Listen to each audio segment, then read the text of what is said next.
All right, well, good afternoon. Welcome to Can Do Links to Learning this Tuesday. It is June 14th. And guess what? It is the full moon. I'm feeling all kinds of energy happening. It's also a great time just to think about what we need to let go in our lives. What doesn't serve us? And make those commitments to walk in a good way and let go. Shed some of that skin that's getting in our way of walking our authentic selves. So welcome. We're honored that you're here. I'm joining from Amisquitchie-Waskagan. It is a rainy day, but nonetheless, it's a beautiful day. It's a day that's Creator has given to us. You know, when that sun rose in the east, even though the sun really isn't out there, there's daylight. So, you know, Creator met us for another day. So here we are in this beautiful virtual community. And so we're very honored you're here. Just one housekeeping note. We do like to hear your voice and we like to hear your feedback. So you're going to be sent an evaluation link. And if you can fill that out, send it back. And when you do that, your name will be entered to win a draw. And I believe, Elizabeth, it's a pretty good prize up for grabs this month. So it's we do the draw once a month, and I believe it's $500. If there we go, it's a $500 Visa gift card. So get your voice, your feedback from today's presentation in there, and then your name will be entered to win a draw. There will be opportunity, I believe, at the end of today's presentation for any questions, comments, but also utilize that chat box throughout. I will definitely make notes and bring up those questions and those comments that you have at the end of today's presentation.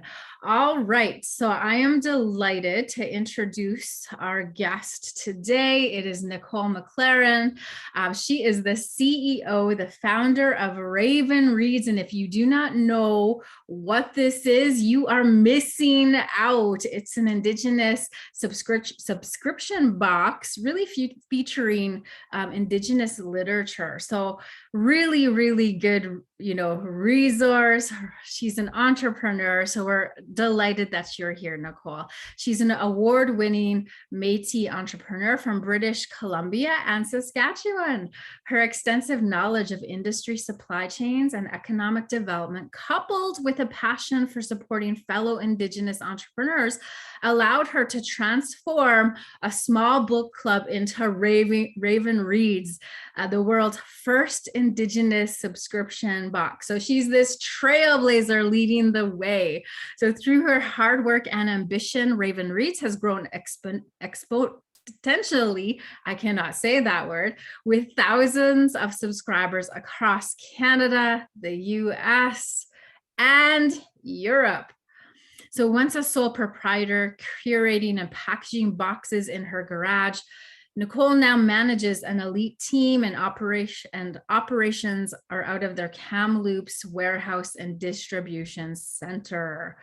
So she's going to talk all about selling your products to a reseller. So today's conversation is selling direct to customers is the go-to for many new business owners who sell a physical product. But did you know that you can also sell your goods to a third-party reseller, such as a retail store, distributors, or wholesale? So she's going to share some tips and tricks to preparing for selling to a reseller and how to make sure you set yourself up for success. So you're going to learn about wholesale pricing, payment terms and methods, purchase orders, labeling and packaging, all of that good stuff, and what is expected of you, the business owner, when you enter into a commercial agreement with a reseller. So it feels like it's going to be a rich time together. So I'm going to pass this virtual mic over to you, Nicole. Thank you so much for being here. We're so excited that you are lending your time for us. So the mic is yours. Yeah, Tansi, thank you so much. I really hope I can borrow some of your enthusiasm and apply it to things like packaging. So I will try to make the packaging and invoice conversation as exciting as it possibly can be. I'm just going to share some slides with you. And if you can assist me, Michelle, if just anyone does pop anything in the chat, like a question, if you can just interrupt me or so, because I just don't want to steamroll through people's questions. Can you see my slide okay? Awesome. Yeah, so you heard quite a bit about me, but I'm a Métis mother, entrepreneur, and community volunteer. I am a member of the Métis Nation of BC currently.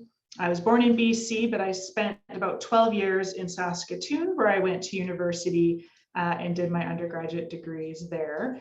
I actually went into geology when I first started. So I spent about several years working in northern Saskatchewan, up north of La Loche, and on the other side, north of Wollaston Lake, trekking around in the bush. Then I got into policy work after the recession in 2008 and spent more of my time in corporate offices working in the mining industry. But it was in the mining industry that I saw some great opportunities for improvement in our relationships between Indigenous and non-Indigenous peoples, and came up with this excellent product idea now called Raven Reeds. And then we also have our new US subsidiary called Mercy, and we're doing some other work with a company called Tonsi Labs. So thank you so much for having me. So a little bit about Raven Reeds so you can understand what some of my experience has been as a retailer is we are an Indigenous subscription and wholesale gift box service.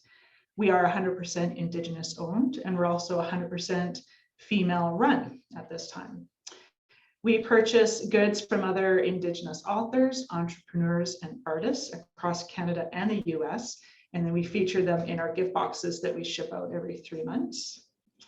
Currently, we have spent over $500,000 in purchasing products from Indigenous entrepreneurs. So we've gotten quite used to buying, and we've worked with over 70 unique suppliers. Most of those are women-owned as well. We purchase products from the US and Canada, so we work with Native businesses across the US as well as Indigenous brands across Canada. And then we do all of our work here in Kamloops, BC, which is about 4 hours north of Vancouver. And then we are what you would consider a retailer and a wholesaler. And then I'm going to dive into explaining what those different things are.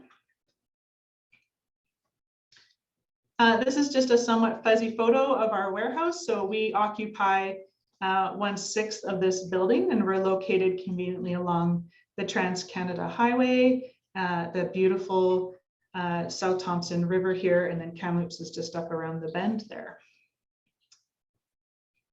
These are just 2 sample past boxes that we've done. So we have featured lotions, bath bombs. There's always a book. We've got Cheekbone Beauty. This is the picture on the right is our very first box we did in 2017. We had Cheekbone Beauty and some other products in there as well. So today I'm going to talk a bit about what is a retailer, but also explain the different kinds of retailers that are out there, because I think it's critical you just at least know the breadth of what's out there so that you can plan your business accordingly. Understanding the different roles that are involved in retailing, and also just what are the benefits for you to explore getting into selling to other retailers. I'm going to talk a little bit about how to actually sell your product to a retailer, how to approach them and do some door knocking. And then I'm going to get into a little bit of what could be a bit drier content, which is about packaging, labeling, how invoicing and purchase orders work, so that you at least have some of that knowledge in your back pocket if you're ever approached. A few assumptions I've made today is we are largely speaking about product-based companies and not service-based companies. We're mostly going to focus in consumer goods, which is going to be things like clothing, other apparel, food, beverage, cosmetics, bath and beauty products, things that you make and people buy to consume. I won't be talking about things like lumber or parts or electronics and things like that. I'm not going to dive into pricing because that can get quite subjective and get a little too math ish, but I'm going to provide you with some resources at the end so that if you want to go and start figuring out how to calculate your pricing, that's definitely an option for you. There'll be a few key terms. I'm not going to provide all the definitions here, but they're just some terms to kind of get in your vernacular so that you understand what they all mean. But I'm going to try my best to explain all of these in the upcoming slides. So what is a reseller? So I will use reseller and retailer interchangeably, but essentially a reseller is a company or an individual that purchases goods or services with the intention of selling them rather than consuming or using them up. And this is usually done desirably with for a profit.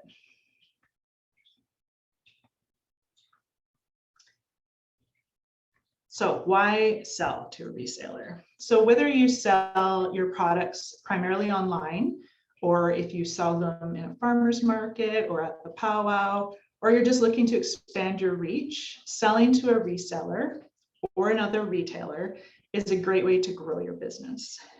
Selling to retail forces you to get more serious about your packaging. It highlights how important it is to have proper profit margins on your products. And it means your shipping and logistics process needs to be rock solid. And I'll get into all of these. And you must have a plan to be ready to sell large orders or large volumes should an opportunity pop up for you. There's a lot of different ways to sell your product. You may take any of the positions seen in this picture. So you can be the maker or the manufacturer. So this could be you making your own soaps at home, which means you're physically making the product. You may purchase a pre-made product from a contract manufacturer. So there's people out there that make things like soaps and lotions, hair shampoos, literally everything. They make it for you. You can give them a recipe or they can give you a menu to pick from. They will ship it to you. You can put your own label on it, call it what you want, and then sell it through your own e-commerce or physical retail store.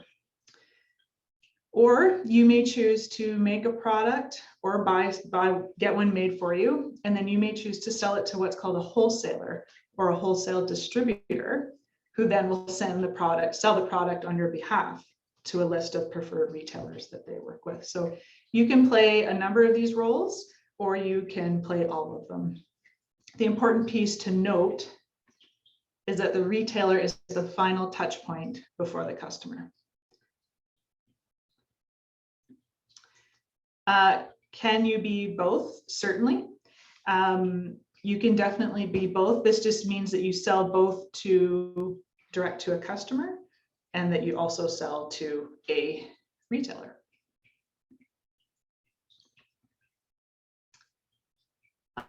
As a business owner, you need to know the different types of retailers that are out there. And you may be saying, listen, I just want to sell these in my community. I have no plans to go and become this multinational seller of products. It's still good to know because like some of my friends encountered in the last 2 years, a lot of retailers suddenly have this huge surge of interest in buying diverse products.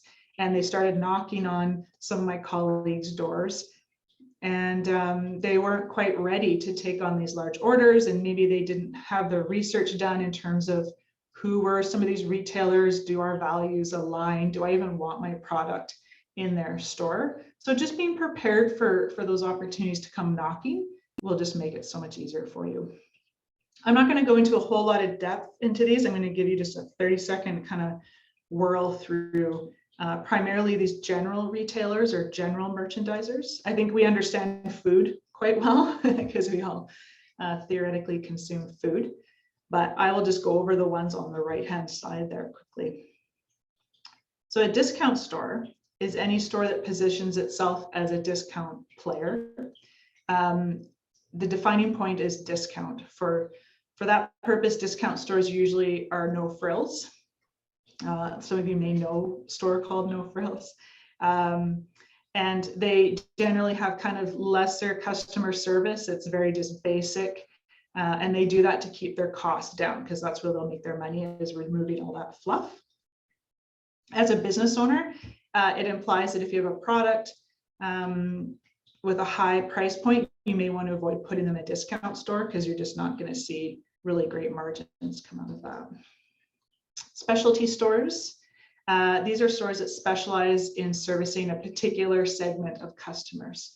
So for that purpose, they're going to keep a deep range of complementary items or SKUs in their stores.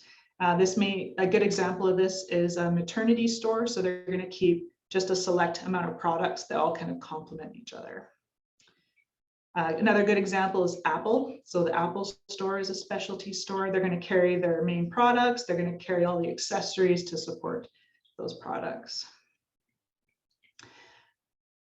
Another good example is maybe a local store that only sells maybe Indigenous products or locally sourced products. So it's just important that you understand the theme of those stores and whether your product fits in them. Category specialists, quite simple. They make kind of one type of product. So Baskin Robbins is an ice cream store. They sell ice cream. That's it. Department stores are something you may look into. Generally, it's a giant store that has little departments of categories of products. So if we remember the Bay or Sears, these are your traditional department stores. They're going to carry they're going to be generally large in size. They're going to carry a high number of products. So they're going to carry anything from cosmetics, kids' clothes, adult clothes, laptops, home theater, TVs, washing machines, blenders, everything. The one thing to note is they're not going to carry a huge assortment of those types of products. So they may only carry, if they're carrying dishes, or people go there for wedding dishes, they're only going to have a couple brands. And lastly, the value retailers. So these are the dollar stores. These are retailers who will offer items that already tend to be low in price. So you're not going to see a ton of giant screen TVs at the dollar store. So they'll inherently have lower priced items. They're also going to be generally located in areas where customers are looking to buy low price items. So these are just important things to note. If you're targeting a luxury cosmetic product to higher income customers, you're not going to be wanting to go and get it placed in the Dollarama. Okay, we have a question, Nicole. Sure. So when supplying your products to a large store, can you state the price that they mark for sale? Good question. I'll get a bit more into pricing, but generally it depends on the size of the store. So if it's a smaller local store, like a gift shop, you'll have definitely much more control over the pricing. If it is a larger chain, you're going to run into some issues where they're going to really want to try to help determine that price, build in their margin, and then kind of tell you what you're going to sell it to them for.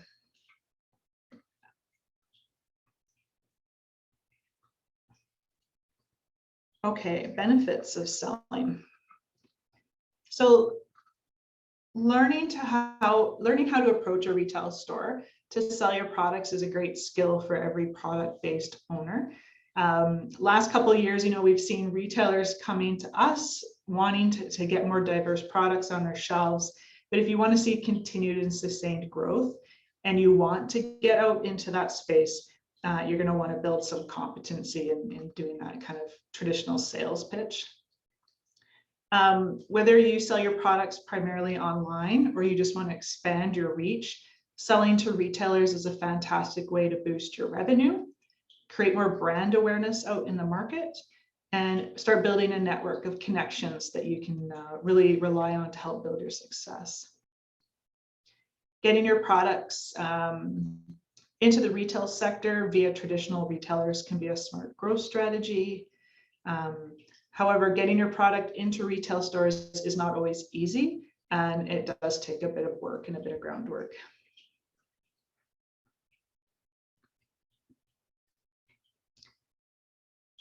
So I'm going to go a little bit now into actually like how to approach them and just kind of how to understand what makes, you know, a retailer tick, particularly some of the bigger giants that we know of, whether that's Walmart, Nordstrom, any of those kind of bigger stores.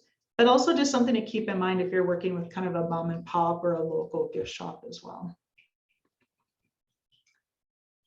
So there's a number of differences. So you may be a retailer, you are a retailer if you make a product and you sell it online, but there's some things to keep in mind of key differences between different sizes of retailers, as well as some kind of wholesale customers. So a big retail store, they're going to have much bigger overhead costs. So this is their operating expenses due to things like rent, sales, staff, fixtures, signage, furnishings, all of that. The cost to start a retail store is about 5 to 10 times higher than an online only store. Retail stores generally hold more stock on hand. The larger the retail chain, the more organized and therefore more convoluted will be their procurement process. So I'll talk a bit about the procurement process, but that's essentially their buyers who are going to look for products like yours to be in the store. So the bigger the store, the more complicated it will be. Product appearance is very, very important. The margins are much thinner with big retailers, so they're going to really put the pressure on you to kind of bring your costs down as much as possible so that they can try to make as much as they can. And foot traffic and proper profit per square meter is an important figure to monitor in those retail stores.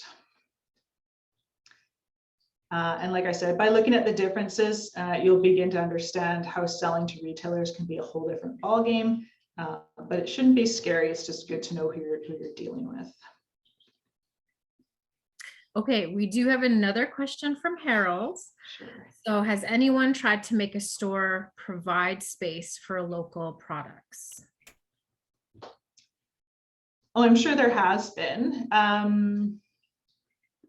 I've seen more retailers kind of get social pressure to open up space for local products. So I've seen some colleagues in Vancouver that have received space at the Nordstrom store in Vancouver. They almost get like a weekend to spotlight their products. So it's certainly something that's becoming more on trend in the last 2 years. So that's definitely something. And it's a great way to kind of get your toe in the door and kind of see what it's like to work with some of those giants. It's much easier if you're dealing with like a local gift shop to get some space carved out. So getting ready to go. So you definitely want to make sure you're ready to go to market. And I'm kind of telling you what you should do, not what I've done or most of my colleagues have done, is we've taken a much more reactive approach to this, but make sure your product's ready to market before you start approaching any kind of wholesale or retailers. The product needs to be fully developed, so you're not walking in with kind of this prototype invention that you're trying to pitch and convince them that they should sell. They're not interested in representing products that are months away from production. They want something that's ready to hit the ground right away. I'll talk a bit more about price, but you need to know the cost and the retail price point of your product. You'll need to know how to package it, market it, supply the product, and make more product if demand suddenly skyrockets. So you may go in and think, hey, listen, if you can just give me a purchase order for 100 of these bath bombs, what happens if it's a huge success in the store and they come back to you a week later and say, okay, now we need 1,000. What's your plan to produce 1,000? If you already have a product that you've been selling yourself, how ready is your product and packaging for store shelves? So just because it's worked well in a farmer's market setting or at a booth at the powwow, it's very different than getting it ready to compete on the store shelves. You can start looking around for references for retailers to approach. So your retailer is very much like a business partner. You need to make sure you can work together. It's like a marriage. You need to make sure you're on the same page, that your values align. So if you are very much concerned about fair trade, human rights, doing a little bit of digging into the ownership structure of these stores and making sure they align, because they will be that, like I said, that last point of contact to your customers, and that's who's going to represent your brand. So do your homework so that if they ever do come knock on your door, you're able to quickly kind of say no thanks or yes. Go to trade shows. So don't just think of trade shows and conventions as a place to sell your physical product to a customer. Start looking for opportunities where maybe there's representatives from some of those companies where you can maybe get a business card or ask for a referral or just ask for somebody that's a good contact.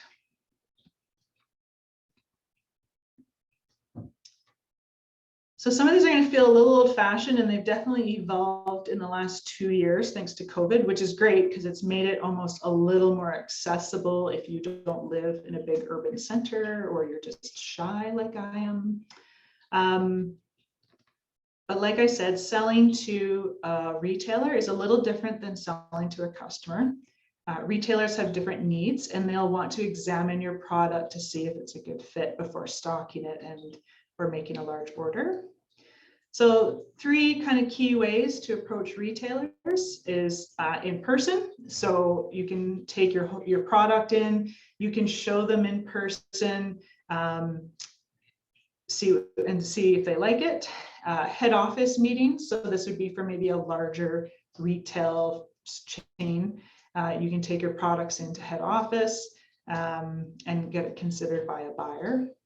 There's also direct mail, which I'd now also include direct email, where you're directly contacting retailers and asking them to stock your products. And I'm going to go into detail on each of these next.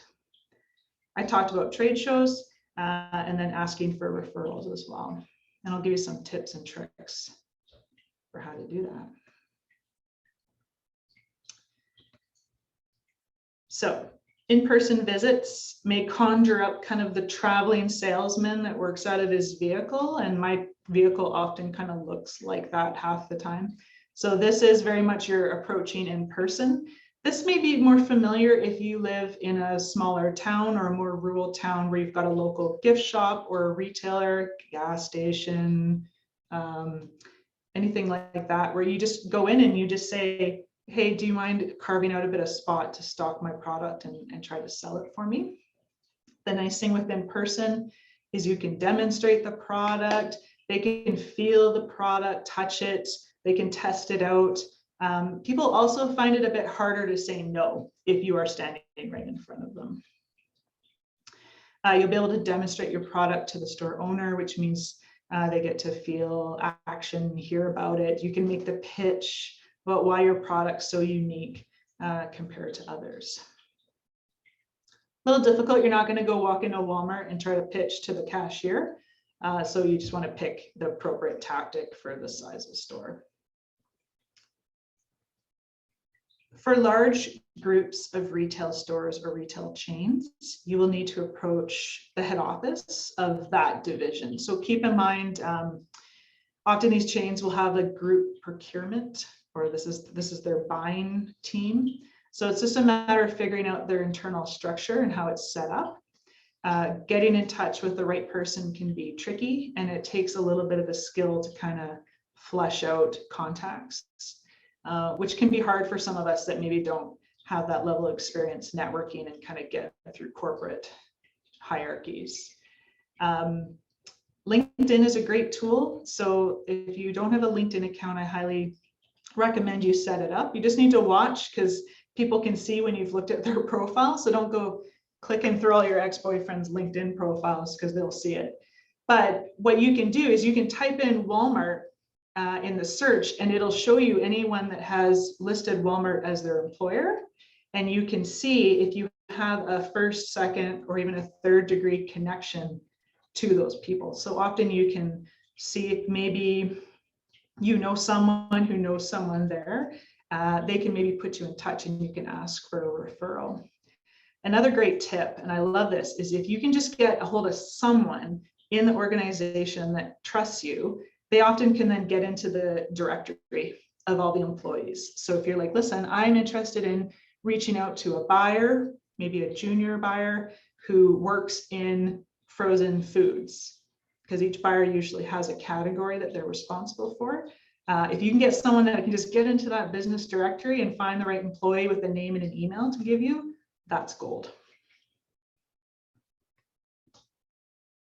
Direct email, obviously has its benefits. It's scalable. You can kind of hit up a number of contacts, both with a letter and an email. You want an introduction letter that's really well written. The benefit of sending by letter is you can send a sample product, because that's going to be the first thing they say if they respond to you anyway. So you might as well just skip that step.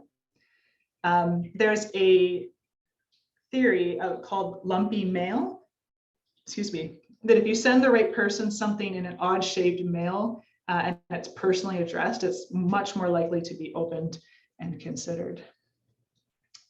Manufacturers have used the free sample method for years, and it works quite well. When people reach out to Raven Reads and say, hey, I make a hand lotion, I'd really love you to consider it, my first response is, here's my address, send me a bottle. So just be prepared to kind of have some sample options that you can fire into the mail. Some 3 key things with direct mail. It works best if you personalize it. So don't just be like, attention Walmart, LA address. It's going to get lost. And you're going to get lost in the thousands and hundreds of people that send stuff to them. So make sure it's personalized to the right person. Make sure it's spelled, everything's spelled right. Now I've got send daily here, but just be consistent with your follow-up. Feel free to follow up with a phone call a few days later or a week later, but do not get salesy and naggy, because that can turn people off right away and you'll never hear from them again. Okay.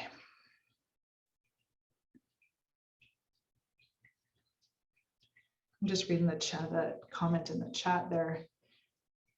Yeah, Harold, that's a really good point. So Harold just says in Nova Scotia, there's a law that retailers must provide space for local products in supermarkets. And I bet you that does go across the board in terms of like local content. But that's something I just haven't looked into myself yet. How you price your products is entirely up to you. So we often are looking for like the right answer when it comes to pricing. And you will get incredibly frustrated with how subjective it is, and no one's ever going to really give you kind of a concrete answer. But there's kind of 2 ways to look at pricing. This is for retail and wholesale pricing. So there's cost-based pricing, which is you say, okay, if I made a soap, this is how much it cost me for the ingredients. I spent maybe an hour on this particular bar of soap, and I evaluate my time as $20 an hour. So it cost me this to make it, and I want to make $5 per bar of soap in profit. Here's what I sell it at.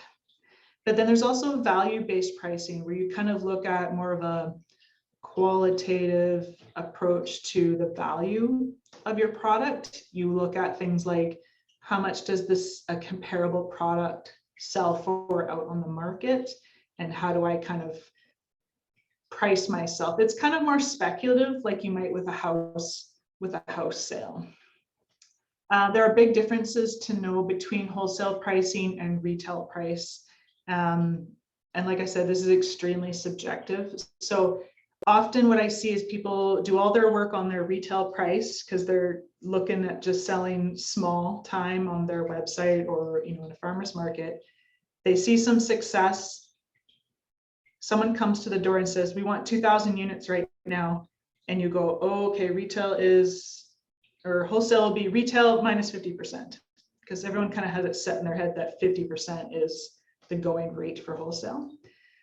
But there should be a little bit more thought put into that. And I highly recommend thinking of your wholesale price first and then build your retail on top of that, rather than discounting yourself. And I often see, specifically with some Indigenous businesses, where they feel offended being asked for a discount from a wholesaler. But that's just the name of the game. So just build your value up and understand your numbers so much that you're just ready to have that number, and you're confident that you still will benefit and see value out of selling your product at that price. So I'm going to get a little bit into packaging, and I apologize, this can be a huge conversation, and I'm not going to try to dive too much into labeling and packaging. But again, different from farmers market, where you are there on the spot to really kind of say, this is my product, it is vegan, it is organic, it is filled with traditionally harvested botanicals, and you really get to kind of push your value proposition, and customers can look and interact and just get that nice vibe. In retailing, your packaging speaks entirely for the quality and effectiveness and potentially the enjoyment value of your product. So it needs to speak for what's inside the packaging all on its own. Unless you want to go stand in the store in the aisle and pitch to people as they walk by.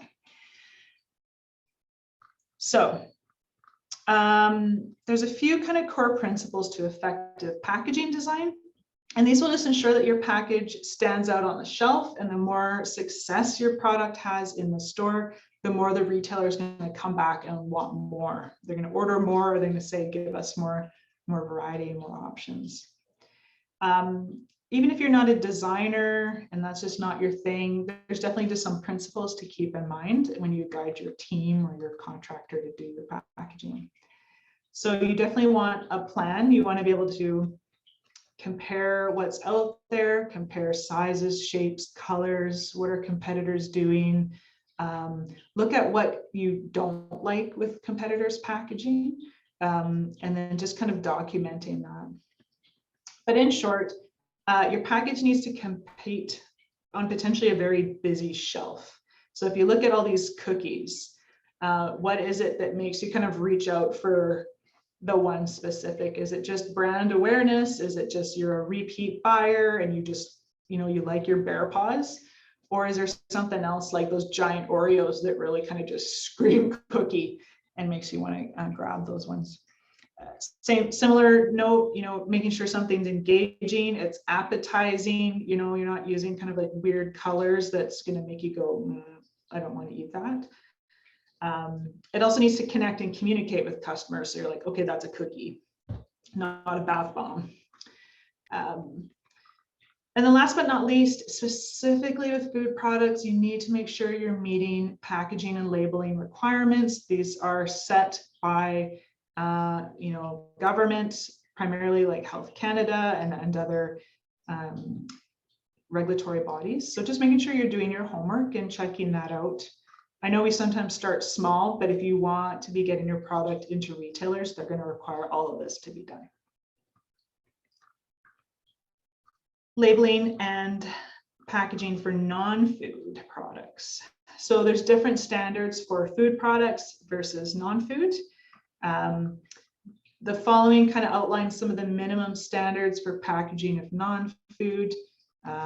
Health Canada is going to really step in for the food part. If you sell prepackaged non-food in Canada, you need to make sure everything meets the Consumer Packaging and Labeling Act. And I apologize now, when you go to look at some of the resources I gave you, they are super convoluted. The government's not made it super easy to read all of that. It's basically like, here's the law, figure it out. But there's some kind of key basic requirements that I can tell you about.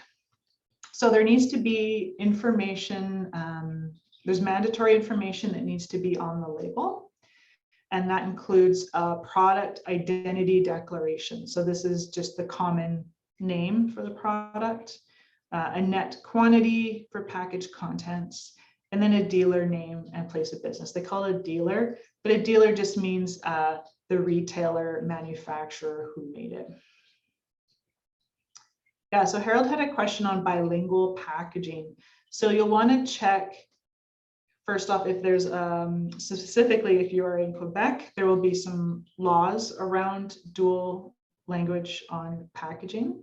But I think those mostly apply in Quebec. So if you were wanting to use an Indigenous language, there's a possibility you may need 3 in Quebec. But I do not know what the rules are around adding a non-regular, a non-official language beyond English and French. I took this picture of a bottle that was in my bathroom. I think it's a vitamin C, just to kind of give you an idea of what those core pieces are. If you ever pick up a bottle or item of food, you'll see there's always a very similar statement of who made it, and there'll be an address. And that just essentially means who has taken custody of that product and will be responsible for that product if you have a complaint or you've had an allergic reaction or there's something wrong. They are the ones that take responsibility for that product. Food labeling, I'm not going to go into. Just an example, most prepackaged foods sold in Canada do require labeling. So again, if you are transitioning from farmers market to retail, you need to really do your homework on that. Once a label is required, then all the labeling requirements will apply to that. So there is a handy tool for food products on the government's website, which I'll give you a link to at the end. And it's kind of a handy labeling tool. So you kind of put in what your product is, and it'll spit out what the requirement is for that. Lastly, with food, there's generally a requirement for having some sort of way to trace the batch. So if you've ever had a food recall, whether it's like Costco or somewhere, there's generally like a batch number, and that's just so they can track exactly when it was made at what facility, and so they can kind of then isolate the products that came off the line at that same time. One example of good labeling is we had once purchased a food product that was used in a recipe that was recommended with that product, and we started to put the packages together and put the item in our boxes, and then we realized that some of these were felt heavier than others. And when we brought the scale out and started to weigh them, we realized there was a significant volume and weight discrepancy between each of these food products. And when we reached out to the supplier, they said, oh yeah, our scale broke. So we just kind of eyeballed how much we were putting in there. And I was like, everyone's paying for a set product. They're not going to be happy if they realize they got skimped out on some of the food product, right? Like if you got a case of Oreos and you brought them home and half of them were missing, and I'm going to use Oreos as an example for everything, but you'd be pretty mad. And then because there was a recipe tied to that product, people were going to go away and make a recipe with that product, and it wasn't going to turn out very well if they dumped the whole thing in and the recipe didn't turn out. So it needs to have a weight on there, and it needs to be reflective of what's actually in the bag. Last couple slides, I'm just going to go really quickly over kind of some of the accounting side of things. So you may encounter something called a payment term.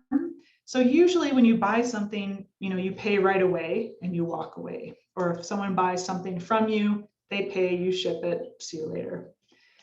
Sometimes if someone comes and buys wholesale from you, which means they come in and they want to buy a higher volume. Sometimes if it's a smaller interaction, you set some of these terms, but when you start to approach larger retailers, they will start to set those terms. Some may be open to negotiation. Some, like the bigger retailers, may just kind of be like, nope, it's this or it's nothing. So they definitely have more, the power is definitely more on their side. So just understanding what is negotiable will give you a bit more strength in that conversation. Have a backup plan for cash. So we are often, sometimes in the smaller space, we're used to at least getting like a 50% deposit. So you can go and buy your ingredients or the materials you need to make that jewelry. You may not get that in a larger retail wholesale agreement. If you get a deposit, it just may be a lot smaller. So don't always assume you're going to get this huge cash injection to go make the products. Have a backup plan where you can get some working capital or cash to go get the materials. So there's often a lot of funding opportunities out there with banks, but also through some other like Aboriginal finance institutions, where if you bring them the contract or the purchase order, they'll help fund some money so that you can go get what you need to make those products. So just know where to go for that, so that if someone does come to you to buy a big order and they're not going to give you all the cash up front, you know where to go and get that. Payment terms is what it means is how long it takes for them to pay you for that invoice. So you can have cash, which that means they pay right away, 30 days, 60 days, even up to 90 days. Again, you may not have a lot of control over those terms, but a purchase order is just a document that's sent from the buyer to the seller, which is you, to request the order. So it'll stipulate things like order description, quantity of items, the agreed upon price, the payment terms, and all that. You may also be presented with a purchase agreement, which is just a much larger legal document, and it can act as a purchase order. Note that a purchase order, when accepted, is a legally binding contract between two parties. But they are great because they can help ensure a smooth transaction, because we've made verbal commitments to buy things before with certain terms, and then suddenly people come back later and say, oh, I didn't know I had to pay for shipping, and then it can get into a bit of an awkward fight between buyer and seller to clear the air on that stuff. And for some reason, Americans are way worse at that stuff. So definitely don't shy away from agreements and purchase orders, because they're there to protect you as well. And then after your purchase order, you're going to be asked for an invoice. So this is an invoice. It's a commercial document that you issue to the buyer that really reiterates the terms you've agreed upon in the purchase order, like terms, price, volume. The retailer will often tell you, okay, make sure it's to attention Susan in accounting. They may give you a purchase order number. It's just a number that a company uses to track their spending. So they may often want to put on the invoice so that they can match the purchase order, which is the approval to buy, with the invoice, which is get approved to pay. One last thing on invoices, even if you're working with a smaller buyer like Raven Reeds or a small gift shop, is make sure your payment information is on it. Don't just send like 50 lip gloss, $500, thanks for your service, or your custom, thanks for your purchase. Make sure your payment options are on there. Let them make it easy for them to pay you, because we often get invoices and it's like, well, how does do they want a check? Do they want an e-transfer? Can you do a direct transfer? Make it as easy as possible for them to pay you, because if there's ever questions or ambiguities, it's going to take longer to get paid. Last slide. Some really long links here for you, but basically wholesalesuiteplugin.com had some great articles specifically around pricing, and I'm just going to let you take those if you like, but I want to open it up for questions here before we run out of time. So thank you. Awesome. Thanks so much, Nicole. That was very informative. All I can think about right now is those Oreos. I need a mid-afternoon snack. That's marketing for you though, hey? So thank you so much for lending us your knowledge here. So I know, Harold, you're right in that chat box asking those questions and putting those comments there. So thank you. But anyone else, and Harold too, jump on in if you have any questions. This is a great time. We have about 8 minutes. So the floor is open for any questions. And again, feel free to use that chat box. Yeah, and I believe, yes, the PowerPoint can be sent to you. I believe, Nicole, you're going to send it to the ladies. You'll send it to Elizabeth, and then she'll send it out. Awesome. Great. Any other questions? I'm just curious, because you're guessing your educational background was in geography. Was that correct, what you said at the very beginning? So when did you go back to school at some point to learn all of this, or did you just learn it as you were following, this dream, this vision? No, so I have no formal business education prior to starting Raven Reads. So I spent about a year working on my business plan. So I used to commute for hours and hours when I worked in a corporate setting. So I just increased the data package on my phone, and I'd spend tons of time on a bus and train, and I was just watching how-to videos. So there's definitely a huge learning component to getting it right. And I still sign up for webinars just like these constantly to learn how to do things better. So it does take a little bit of work, but you do not need an MBA to build a really successful brand. Awesome. Thank you. That's very inspiring to hear. And the fact that you would even put in your own energy to learn as you're going. I believe we're constantly students for life. So we're constantly learning, growing. Education is continuous. So that's great. Okay. So yes, Debbie, this is recorded. So you can go back onto the Can Do website and find the link there. And then Geraldine, she's Haida Gwaii, BC. Our issues of production are shipping and available materials. Great topic. So definitely, I understand that our ability to kind of get great shipping options when we work independently is quite difficult. So highly recommend looking into third-party fulfillment if you have not already. So this is where someone else stores your products, and then as you sell it, they will ship it out for you. So definitely for more rural-based businesses and remote is if you can look at some sort of model where you're getting your product stored and fulfilled from maybe a more urban center, you can maybe be offering your customers quicker shipping as well as get your shipping rates down, because those third-party fulfillment warehouses will have way better shipping rates than you'll ever be able to get. So definitely worth looking into that. She also said internet connectivity. I live in a small town about an hour from my office, and I almost had to get an office just to be able to get internet. So I definitely hear you on that. Unfortunately, that's kind of a government policy advocacy work with TELUS. But yeah, even if finding a partner or someone that's in an urban center that can help you out is sometimes good, but I hear you on that. That's great. All right, so we got time for one more question or comment. We'd love to hear from you. Hello, this is Harold. Hi, Harold. I guess I see many times where small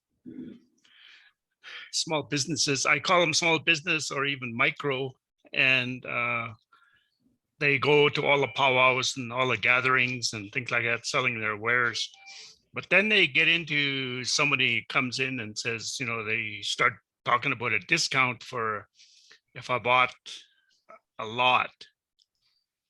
And they run into a problem when they say, okay, I want 10,000 of these in a month. So now the person's gotta, if they want to take that, they usually do take it, but they have a hard time meeting the deadline because they have to add all our uncles and aunties net to make the product. And all of a sudden it costs them more to do that than trying to fill this contract. And I've seen it many times where people actually lost money because of that, because they didn't understand how many this person was going to ask for. As and my example is wood. He had birch wood for sale, and he gave a discount of this much a cord if you bought 10 cords or more. But the guy came in and said, I wanted 300 cords. So he ended up having to buy or rent a skidder and things like that. And he actually lost money trying to fulfill a contract. And never mind all the holidays he took off from his regular job because it was just something he was doing on the side and things like that. that's got to be remembered. When people are doing crafts, I always go to a person I see them at functions all the time with their craft table. And I says, what, is this the only place you're getting your money? Yeah, I just do it when I have spare time. But that's all they're doing, is doing it on their spare time. But I'm trying to convince them that, well, it's a business. You're doing a business. So, can you get there's lots of little loans, even for women, if there are grants and, attached, that if they went after it, they could get their inventory. And that's, because the discussion always is, I got to sell some stuff so I can get more inventory.